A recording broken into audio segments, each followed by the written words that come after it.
നമസ്കാരം. ഒരു പേരിൽ എന്തിരിക്കുന്നു എന്നൊക്കെ കേട്ടിട്ടുണ്ടാവും അല്ലേ? ഒരു പേര്. ഇത് ക്വസ്റ്റ്യൻ തുടങ്ങുന്നതിന് മുമ്പ് എനിക്ക് പറയാനുള്ളത്, പഴയ ഒരു സിനിമ ഉണ്ടായിരുന്നു, ചിത്രം എന്ന് പറഞ്ഞ മോഹൻലാലിന്റെ ഹിറ്റ് ആയിട്ടുള്ള സിനിമ. അതിനകത്ത് ശ്രീനിവാസൻ പറയുന്ന ഒരു ഡയലോഗ് ഉണ്ട്, അതാണ് എനിക്ക് ഓർമ്മ വരുന്നത്. ഇത് ചക്കയല്ല, ഇത് മാങ്ങയല്ല എന്നൊക്കെ പറയുന്നത് പോലെ, ഇത് കുതിരയല്ല, കടൽ കുതിര കുതിരയല്ല, നക്ഷത്ര മത്സ്യം മത്സ്യവുമല്ല, കടൽ വെള്ളരിക്ക വെള്ളരിക്കയുമല്ല, കടൽ ചേന ചേനയുമല്ല. അപ്പൊ ഇതാണ് എനിക്ക് ഓർമ്മ വരുന്നത്. അപ്പൊ നമുക്കറിയാം, കടൽ കുതിര കുതിരയല്ല. കടൽ കുതിര കുതിരയല്ലെങ്കിൽ പിന്നെ എന്താണ്? കടൽ കുതിര മത്സ്യമാണ് അല്ലെ? കടൽ കുതിര മത്സ്യമാണ്. ഹിപ്പോ ക്യാമ്പസ് എന്ന പേരിൽ അറിയപ്പെടുന്ന, ഒരുപാട് പാരന്റൽ കെയർ എക്സിബിറ്റ് ചെയ്യുന്ന ഒരു മത്സ്യം, അതായത് അസ്ഥി മത്സ്യമാണ് കടൽ കുതിര എന്ന് പറയുന്നത്. നക്ഷത്ര മത്സ്യം എന്ന് പറഞ്ഞാൽ നമ്മുടെ സ്റ്റാർ ഫിഷ് അല്ലെ, എക്കിനോഡർമേറ്റ വിഭാഗത്തിൽപ്പെട്ടവയാണ് നക്ഷത്ര മത്സ്യം എന്ന് പറയുന്നത്. നക്ഷത്ര മത്സ്യത്തിന് 5 ആംസ് ആണുള്ളത്, 5 കൈകളാണുള്ളത്. ആ കൈകളുടെ നമുക്ക് നോക്കിക്കഴിഞ്ഞാൽ അതൊരു ചാല് പോലെ കാണാം. ആ ചാലിൽ നിന്ന് ചെറിയ ചെറിയ കാലുകൾ, ട്യൂബ് ഫീറ്റ് എന്നറിയപ്പെടുന്ന കാലുകളുണ്ട്. അങ്ങനെ ജലസംവഹന സിസ്റ്റം അല്ലെങ്കിൽ വാട്ടർ വാസ്കുലർ സിസ്റ്റം ഉള്ള, ആംബുലാക്രൽ സിസ്റ്റം ഉള്ള ഒരു ജീവിയാണ്, എക്കിനോഡേമാണ് നക്ഷത്ര മത്സ്യം എന്ന് പറയുന്നത്. കടൽ വെള്ളരിക്കയോ? കടൽ കാണുന്ന വെള്ളരിക്കയാണോ? അല്ല.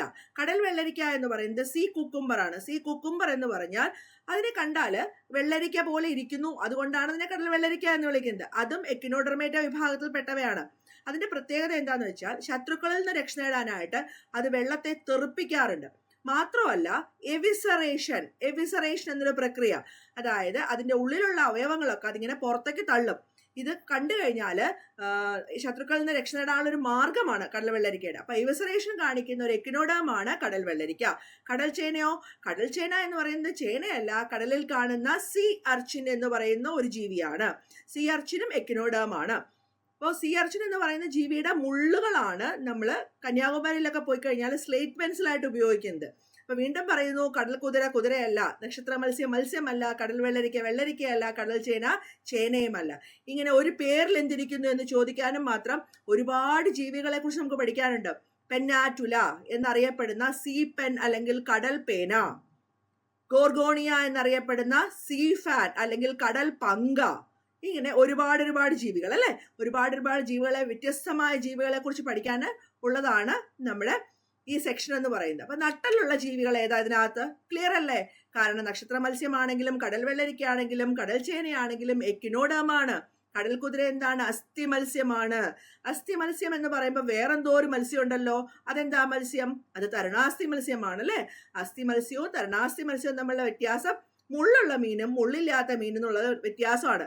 മുള്ളുള്ള മീനും മുള്ളില്ലാത്ത മീനുണ്ടോ എന്ന് ചോദിച്ചേക്കാം അല്ലെ. മുള്ളില്ലാത്ത മീനുണ്ട്, നമ്മളിങ്ങനെ ചവയ്ക്കുമ്പോൾ ചൗ എന്ന് കിട്ടുന്ന നമ്മുടെ അങ്ങനത്തെ മീനുകളാണ് തെരച്ചി മീൻ എന്നൊക്കെ പറയും. അതാണ് നമ്മുടെ തരുണാസ്ഥി മത്സ്യം എന്ന് പറയുന്നത്. അപ്പൊ കടൽ കുതിര മത്സ്യമാണ്. അപ്പൊ നട്ടിലുള്ള ജീവി ഏതാ? കടൽ കുതിര. ഓപ്ഷൻ എ ആണ് ശരിയായ ഉത്തരം. ക്ലിയർ ആയ? ഒരു പേരിൽ എന്തിരിക്കുന്നു എന്നുള്ളത് ക്ലിയർ ആയില്ലേ? രണ്ടാമത്തെ ചോദ്യം, എന്താണ് ഈ ക്യൂണിക്കൾച്ചർ? തേനീച്ച വളർത്തൽ, മീൻ വളർത്തൽ, മുയൽ വളർത്തൽ, പട്ടുനൂൽ പുഴു വളർത്തൽ. തേനീച്ച വളർത്തൽ എന്ന് പറഞ്ഞാൽ അപ്പിസ് ഇൻഡിക്ക, അപ്പിസ് മെല്ലിഫറ എന്നൊക്കെ പറയുന്ന തേനീച്ചകളെ വളർത്തുന്നതിന് നമ്മൾ എപ്പികൾച്ചർ എന്നാണ് പറയുന്നത്. API, എപ്പികൾച്ചർ. മീൻ വളർത്തലിന് നമ്മൾ എന്ത് പറയും? പിസികൾച്ചർ എന്ന് പറയും, പിസികൾച്ചർ. മുയൽ വളർത്തലോ? അതാണ് ക്യൂണിക്കൾച്ചർ. അപ്പൊ എന്തുകൊണ്ടായിരിക്കും അതിനെ ക്യൂണിക്കൾച്ചർ എന്ന് വിളിക്കുന്നത്? അതിനെ ക്യൂണിക്കൾച്ചർ എന്ന് വിളിക്കാനുള്ള കാരണം എന്ന് പറഞ്ഞാൽ, ഒറിക്ടോലാഗസ് ക്യൂണിക്കുലസ് എന്നാണ് നമ്മുടെ ഈ മുയലിന്റെ പേര്. അപ്പൊ ഒറിക്ടോലാഗസ് ക്യൂണിക്കുലസ് എന്ന പേരിൽ അറിയപ്പെടുന്നതുകൊണ്ടാണ് നമ്മുടെ മുയൽ വളർത്തലിനെ എന്താണ് പറയുന്നത്? ക്യൂണിക്കൾച്ചർ എന്ന് പറയുന്നത്. ഒറിക്ടോലാഗസ് ക്യൂണിക്കുലസ്. ആ പട്ടുനൂൽ പുഴു എന്താണ്? പട്ടുനൂൽ പുഴുവാണ് സെറികൾച്ചർ. അപ്പൊ നമ്മുടെ ചോദ്യം ഇവിടെ എന്തായിരുന്നു? എന്താണ് ക്യൂണിക്കൾച്ചർ? ക്യൂണിക്കൾച്ചർ എന്ന് പറഞ്ഞാൽ നമ്മുടെ റാബിറ്റിനെ വളർത്തുന്നതിനെ അല്ലെങ്കിൽ മുയൽ വളർത്തുന്നതിനെയാണ് നമ്മൾ ക്യൂണിക്കൾച്ചർ എന്ന് പറയുന്നത്. കാരണം ഒറിക്ടോലാഗസ് ക്യൂണിക്കുലസ്. നല്ല പേരല്ലേ, പറയാൻ നല്ല സുഖമുള്ളൊരു പേര്. അതുകൊണ്ട് തന്നെ മറക്കണ്ട, ആ പേര് മറക്കണ്ട. അതോടൊപ്പം തന്നെ ക്യൂണിക്കൾച്ചർ മുയലിനെ വളർത്തലാണ്, താറാവല്ല മുയലിനെ വളർത്തലാണെന്നും കൂടി ഓർത്തോളാം. ഒരു ഭക്ഷ്യ ശൃംഖലയിലെ സസ്യാഹാരികൾ താഴെ പറയുന്നവയിൽ ഏതിൽ ഉൾപ്പെടുന്നു? എ വിഘാടകർ, ബി തൃതീയ ഉപഭോക്താക്കൾ, സി പ്രാഥമിക ഉപഭോക്താക്കൾ, ഡി ദ്വിതീയ ഉപഭോക്താക്കൾ. അപ്പൊ എന്താണ് ഈ ഭക്ഷ്യശൃംഖല എന്ന് പറഞ്ഞാൽ ഫുഡ് ചെയിൻ. തിന്നുകയും തീറ്റപ്പെടുകയും ചെയ്യുന്ന ജീവികൾ തമ്മിലുള്ള ലീനിയർ ആയിട്ടുള്ള റിലേഷൻഷിപ്പിനെയാണ് നമ്മൾ എന്ത് പറയുന്നത്? ഭക്ഷ്യ ശൃംഖല എന്ന് പറയുന്നത്. ഉദാഹരണത്തിന് പുല്ല് കഴിഞ്ഞാൽ പുല്ലിനെ ആഹാരമാക്കുന്ന പുൽച്ചാടി, പുൽച്ചാടിയെ ആഹാരമാക്കുന്ന തവള, തവളയെ ആഹാരമാക്കുന്ന പാമ്പ്. ഇതൊരു ഭക്ഷ്യ ശൃംഖലയ്ക്ക് ഉദാഹരണമാണ്. പുല്ല്, പുൽച്ചാടിയാണ് ഗ്രാസ് ഹോപ്പർ. പുല്ല്, പുൽച്ചാടി, തവള, പാമ്പ്. അപ്പൊ പുല്ലിനെ ആഹാരമാക്കുന്ന പുൽച്ചാടി ആഹാരമാക്കുന്ന തവള, തവളയെ ആഹാരമാക്കുന്ന പാമ്പ്. ഇങ്ങനെ തിന്നുകയും തീറ്റപ്പെടുകയും ചെയ്യുന്ന ആഹാര ബന്ധത്തിലൂടെയുള്ള ലീനിയർ, നിരത്തി എഴുതിയുള്ള റിലേഷൻഷിപ്പിനെയാണ് നമ്മൾ ഭക്ഷ്യ ശൃംഖല എന്ന് പറയുന്നത്. ഒരു ഭക്ഷ്യ ശൃംഖലയിലെ ഒരു അംഗം മറ്റൊരു ഭക്ഷ്യ ശൃംഖലയിലെ വേറൊരു സ്ഥാനത്തായിരിക്കും. ഉദാഹരണത്തിന് തവള എന്ന് പറയുന്നത് ചിലപ്പോൾ ഇവിടെ ആയിരിക്കില്ല സ്ഥാനം, 3ാമത്തെ സ്ഥാനം ആയിരിക്കില്ല. ചിലപ്പോൾ പാമ്പിനും 4ാമത്തെ സ്ഥാനം ആയിരിക്കില്ല. എപ്പോഴും സ്ഥാനം മാറാത്ത ഒരു കൂട്ടരേ ഉള്ളൂ സസ്യങ്ങൾ. അവരുടെ സ്ഥാനം എപ്പോഴും ആദ്യം തന്നെ ആയിരിക്കും അല്ലെ. അപ്പോൾ ഒരു ഭക്ഷ്യ ശൃംഖലയിലെ സ്ഥാനങ്ങൾ മാറിയേക്കാം. അത് മാത്രമല്ല, ഒരു ഭക്ഷ്യ ശൃംഖലയിലെ ഒരംഗം മറ്റൊരു ഭക്ഷ്യ ശൃംഖലയിലെ വേറൊരു സ്ഥലത്തിരിക്കുന്ന അംഗമായിരിക്കും.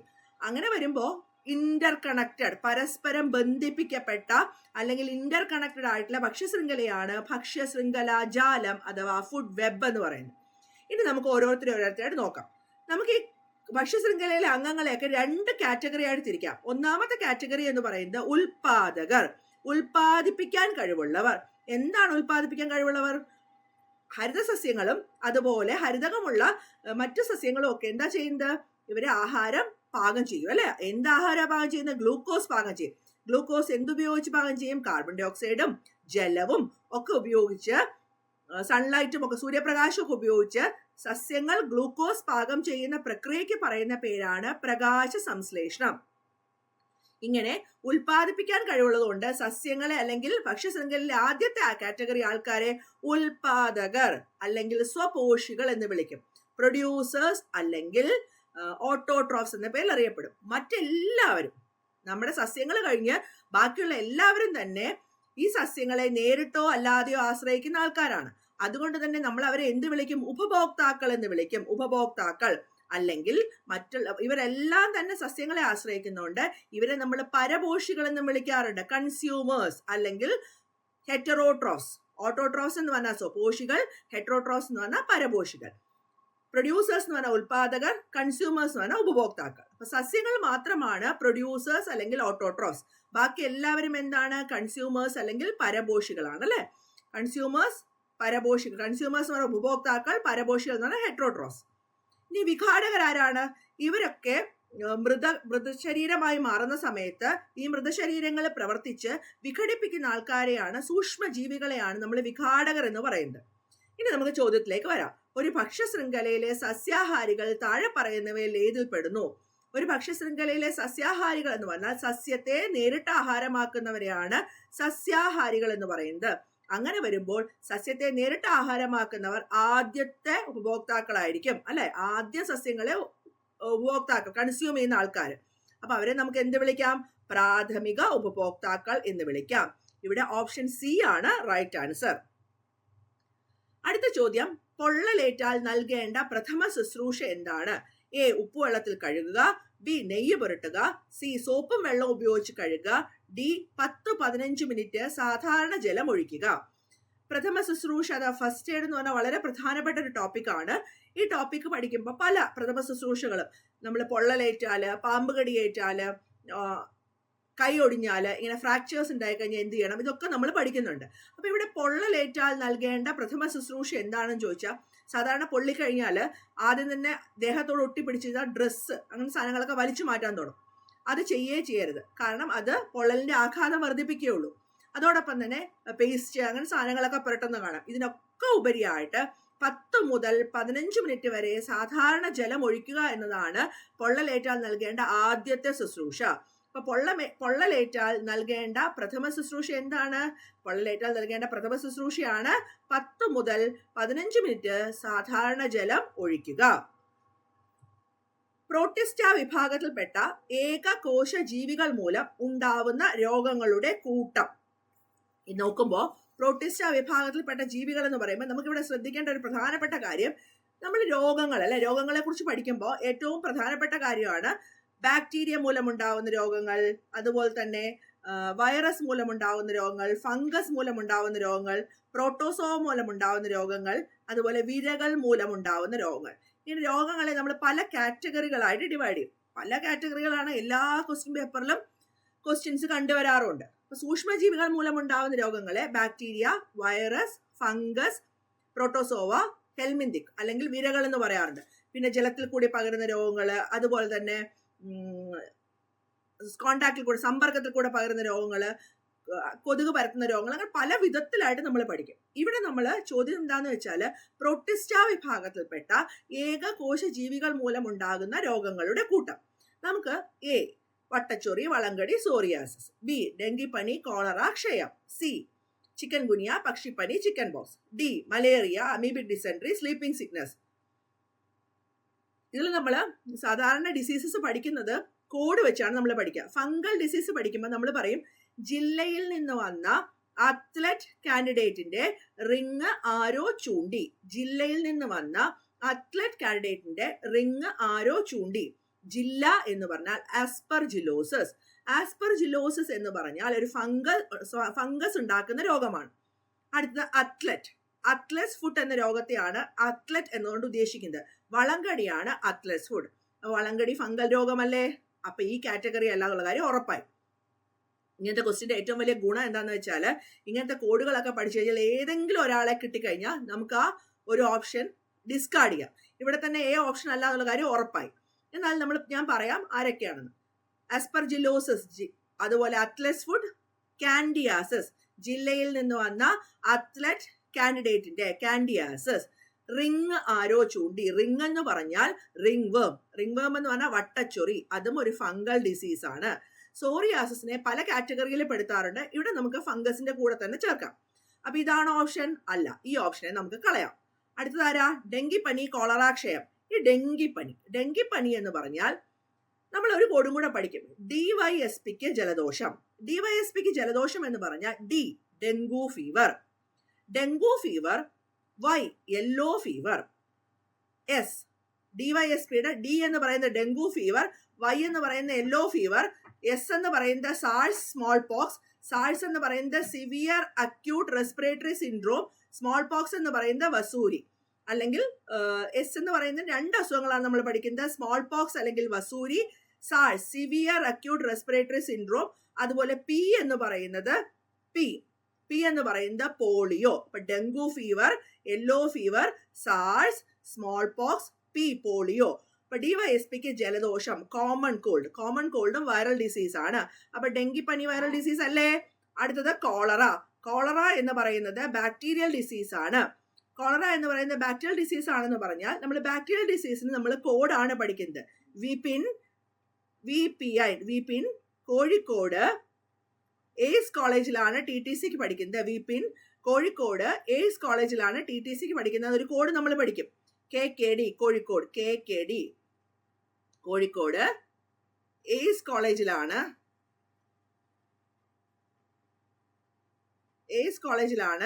TTCക്ക് പഠിക്കുന്നത്. ഈ കോഡ് നമ്മൾ പഠിക്കുമ്പോൾ നിങ്ങൾ ഓർക്കേണ്ട ഒരു കാര്യം എന്ന് പറഞ്ഞാൽ വി എന്ന് പറയുന്നത് വില്ലൻ ചുമ. എയ്സ് ഇ ആണ് കേട്ടോ. വി എന്ന് പറയുന്ന വില്ലൻ ചുമ. എന്തുകൊണ്ടാണ് ഈ വില്ലൻ ചുമ എന്ന് വിളിക്കുന്നത് അറിയോ? വില്ലൻ ചുമ എന്ന് വിളിക്കുന്നത് പറഞ്ഞാൽ വില്ല് പോലെ വളഞ്ഞു പോകുന്ന പറയുന്നത്. വില്ല് പോലെ വളഞ്ഞു പോകുന്നതുകൊണ്ടാണ് ഇതിനെ വില്ലൻ ചുമ എന്ന് വിളിക്കുന്നത്. അതുപോലെ പി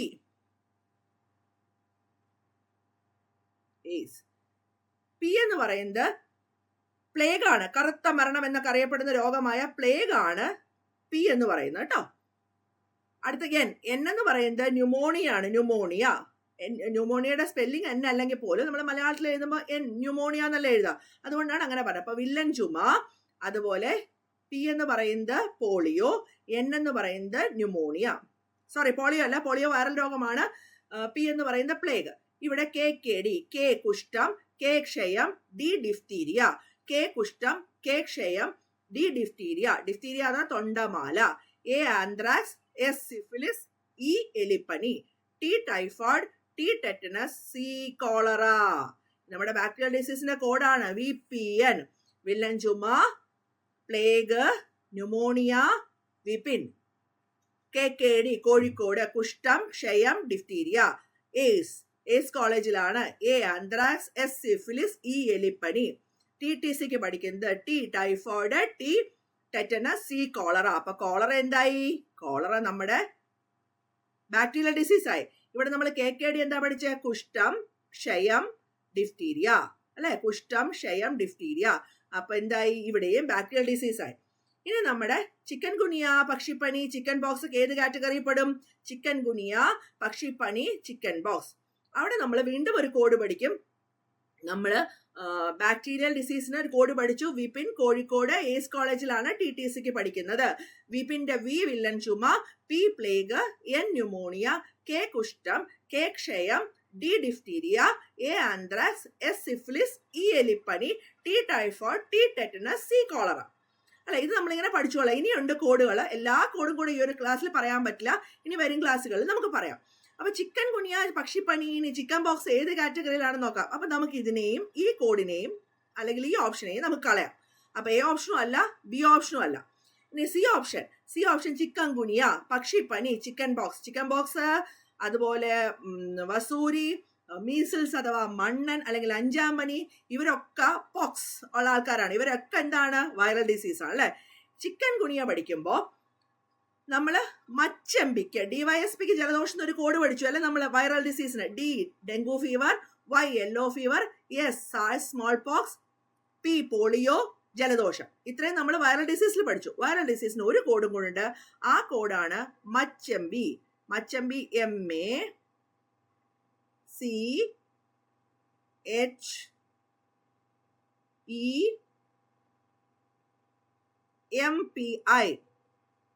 മച്ചമ്പിക്ക് റുബല്ലയും ജപ്പാനീസ് എൻസെഫലൈറ്റിസും. മച്ചമ്പിയുടെ M എന്ന് പറയുന്നത് മംസ് അഥവാ മുണ്ടിനീര്, A എന്ന് പറയുന്നത് എയ്ഡ്സ് അഥവാ നമ്മൾ അക്വയർഡ് ഇമ്മ്യൂണോ ഡെഫിഷ്യൻസി സിൻഡ്രോം എന്നറിയപ്പെടുന്നത്. C chicken pox, chikungunya virus disease ആയി. ചിക്കൻ ബോക്സും ചിക്കൻ ഗുനിയയും വൈറൽ ഡിസീസ് ആയി അല്ലെ? C chicken pox, chicken ഗുനിയ.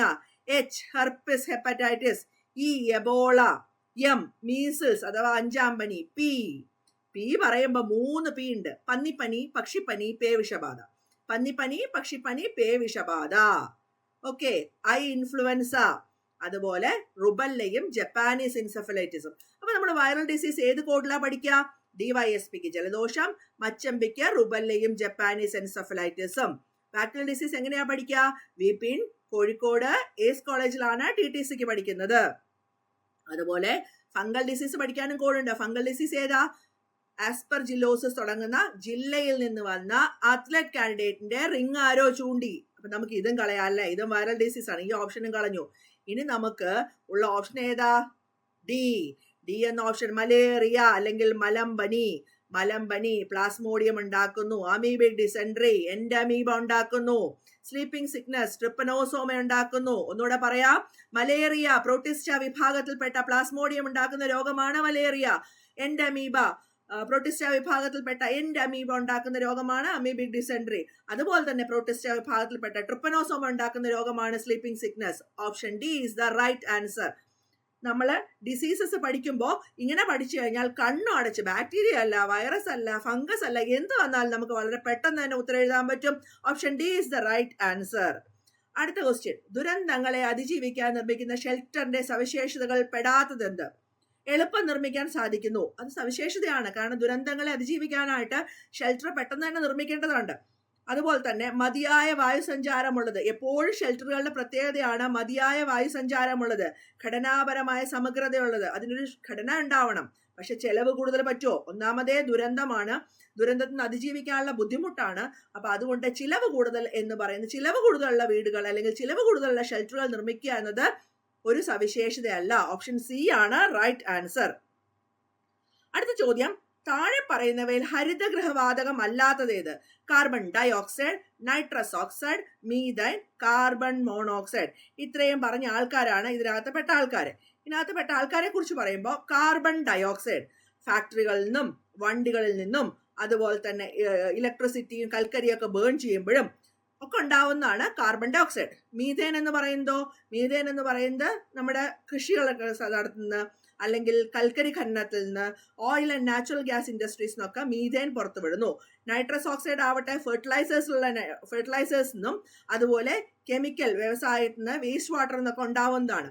അപ്പൊ നമ്മുടെ ഗ്രീൻ ഹൗസ് ഗ്യാസസ് എന്ന് പറഞ്ഞാൽ കാർബൺ ഡൈ ഓക്സൈഡ് ഒരു ഗ്രീൻ ഹൗസ് ഗ്യാസ് ആണ്, അല്ലെങ്കിൽ ഹരിതഗൃഹ വാതകമാണ്. Carbon dioxide, methane, nitrous oxide, fluorinated gases. അപ്പൊ ഇതിനകത്ത് ഉത്തരം ക്ലിയർ ആണല്ലേ? ഉത്തരം ക്ലിയർ ആണ്. എന്താണ് ഉത്തരം?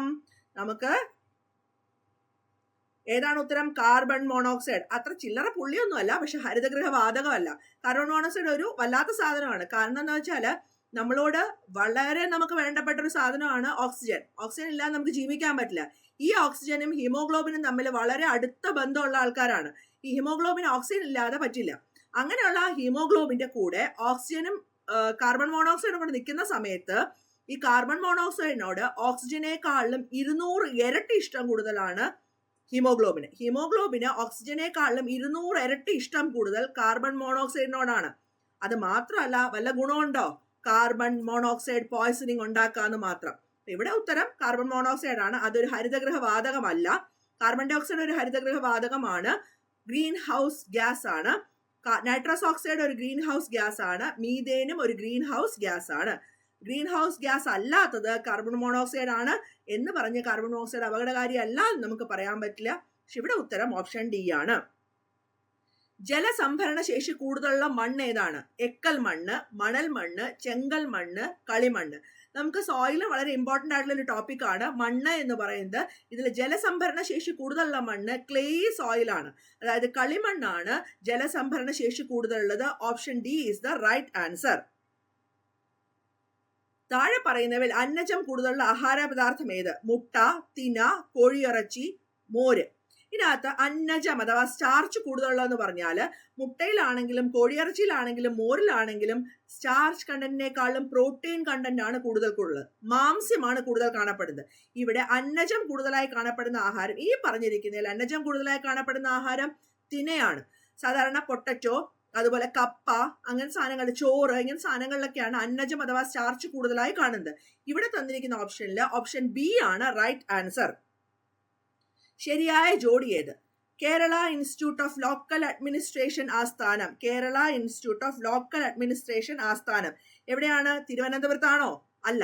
Kerala institute of local administration ആസ്ഥാനം തൃശ്ശൂരാണ്. റബ്ബർ റിസർച്ച് ഇൻസ്റ്റിറ്റ്യൂട്ട് എവിടെയാണ്? തൃശ്ശൂരാണോ? അല്ല. റബ്ബർ റിസർച്ച് ഇൻസ്റ്റിറ്റ്യൂട്ട് ഉള്ളത് തൃശ്ശൂരല്ല, മറിച്ച് കോട്ടയത്താണ് റബ്ബർ റിസർച്ച് ഇൻസ്റ്റിറ്റ്യൂട്ട്. നമുക്കറിയാലോ കോട്ടയം എന്ന് പറഞ്ഞാലേ റബ്ബറുള്ള സ്ഥലമാണ് അല്ലേ. Indian institute of spices research എവിടെയാണ്? Indian institute of spices research കോഴിക്കോടാണ്. ഓപ്ഷൻ സി ആണ് right answer. Cardamom research station എവിടെയാണ്? ഇടുക്കി ജില്ലയിലെ പാമ്പാടും ചോലയിലാണ് കാർഡമം റിസർച്ച് സ്റ്റേഷൻ. ഇതുപോലെ അഗ്രികൾച്ചർ ഇൻസ്റ്റിറ്റ്യൂട്ടുകളുടെ പേരുകളും നമ്മൾ നിർബന്ധമായിട്ടും പഠിക്കേണ്ടതാണ്. കേരളത്തിന്റെ സംസ്ഥാന മത്സ്യം ഏതാണ്? ഇത് കേൾക്കുമ്പോഴൊരു പാട്ട് പാടാണ് തോന്നുന്നു അല്ലേ? അയില പൊരിച്ചതുണ്ട്, കരിമീൻ വറുത്തതുണ്ട് എന്ന് പറഞ്ഞ പാട്ട് കേട്ടിട്ടില്ലേ? എനിക്ക് പാടാനറിയില്ല, അതുകൊണ്ട് ഞാൻ പാടുന്നില്ല. അയില വറുത്തതുണ്ടെങ്കിലും ശരി, കരിമീൻ പൊരിച്ചതാണ് നമ്മുടെ പ്രധാനപ്പെട്ട സാധനം. കരിമീൻ അഥവാ പേൾ സ്പോട്ട് എന്നൊക്കെ അറിയപ്പെടുന്ന നമ്മുടെ കരിമീനാണ് നമ്മുടെ സംസ്ഥാന മത്സ്യം. കേരളത്തിന്റെ സംസ്ഥാന മത്സ്യം ഏതാണ്? കരിമീൻ. അതുകൊണ്ട് കരിമീൻ കിട്ടുമ്പോഴൊക്കെ കഴിച്ചോളൂ കേട്ടോ. നമ്മൾ വളരെ പ്രധാനപ്പെട്ട കുറച്ച് ചോദ്യങ്ങളായിട്ട്, അതായത് എന്തൊക്കെയാണ് ഏതൊക്കെ പോർഷൻസ് ഇങ്ങനെ ടച്ച് ചെയ്ത് പോകണം എന്നൊക്കെ പറയാൻ വേണ്ടി വളരെ പ്രധാനപ്പെട്ട കുറച്ച് ക്വസ്റ്റ്യൻസുമായിട്ടാണ് വന്നത് നിങ്ങളുടെ മുമ്പിൽ. ഇനിയും കാണാം. നന്ദി, നമസ്കാരം.